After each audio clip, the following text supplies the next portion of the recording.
बिस्मिल्लाहिर्रहमानिर्रहीम। इस वीडियो के अंदर आज का जो हमारा टॉपिक है वो इंटरवेंट्रिकुलर सेप्टम है। इंटरवेंट्रिकुलर सेप्टम के हमारे पास जो है ना वो डेवलपमेंट में दो पार्ट्स होते हैं इंटरवेंट्रिकुलर सेप्टम के। इंटरवेंट्रिकुलर सेप्टम दो जो हमारे पास वेंट्रिकल हैं उनके दरमियान जो सेप्टम होता है उसको हम इंटरवेंट्रिकुलर सेप्टम कहते हैं।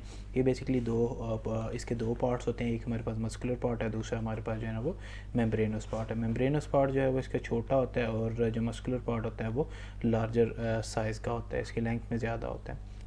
तो जो हमारे पास सबसे पहले पार्ट आएगा वो हमारे पास मस्कुलर पार्ट है। मस्कुलर पार्ट में होता ये है कि जो हमारे पास वेंट्रिकल है, वेंट्रिकल की जो बेस है, बेस से जो है ना एक सेप्टम जो है ना वो डेवलप होना शुरू होता है upward towards the endocardial cushion.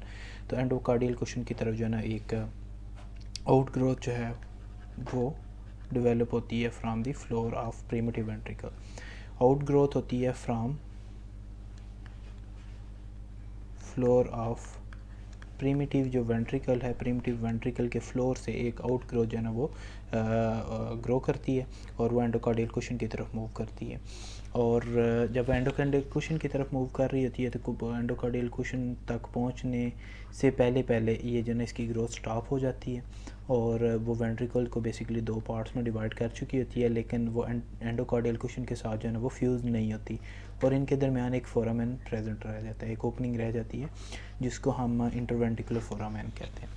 और ये जो इंटरवेंट्रिकुलर फोरामेन है ये बेसिकली दो जो स्ट्रक्चर्स हैं उनके दरमियान प्रेजेंट होगा।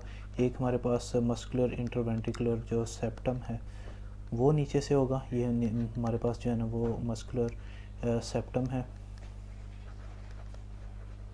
और उसके बाद हमारे पास जो है ना वो एंडोकार्डियल कुशन है। एंडोकार्डियल कुशन के दरमियान एक ओपनिंग जो होगी यहाँ पे, इस ओपनिंग को हम जो है वो इंटरवेंट्रिकुलर फोरामेन कहेंगे। दूसरे हमारे पास जो है ना वो एंडोकार्डियल कुशन के दरमियान जो हमारे पास एक फोरामेन रह जाएगा उसको हम इंटरवेंट्रिकुलर फोरामेन कहेंगे।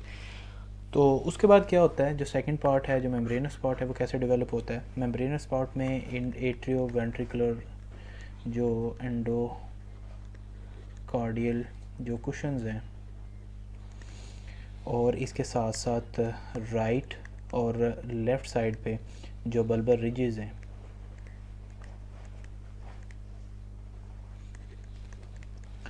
उनमें जो मीज़ेनकाइमल सेल्स हैं, यहाँ से मीज़ेनकाइमल सेल्स ओरिजिनेट होंगे और मीज़ेनकाइमल जो सेल्स हैं वो बेसिकली प्रोलिफरेट करते हैं। प्रोलिफरेशन के बाद वो ग्रो करेंगे और ग्रोथ होने के बाद वो जो मेम्ब्रेनस इंटरवेंट्रिकुलर सेप्टम बनाएंगे, मेम्ब्रेनस इंटरवेंट्रिकुलर फोरामेन जो है वो बनाएंगे, interventricular foramen membranes interventricular septum बनाएंगे। ये जो मेम्ब्रेनस इंटरवेंट्रिकुलर फोरामेन सेप्टम है ये इंटरवेंट्रिकुलर फोरामेन को क्लोज कर देगा और इससे जो है हमारे पास जो इंटरवेंट्रिकुलर फोरामेन है वो टोटली कंप्लीट हो जाएगा।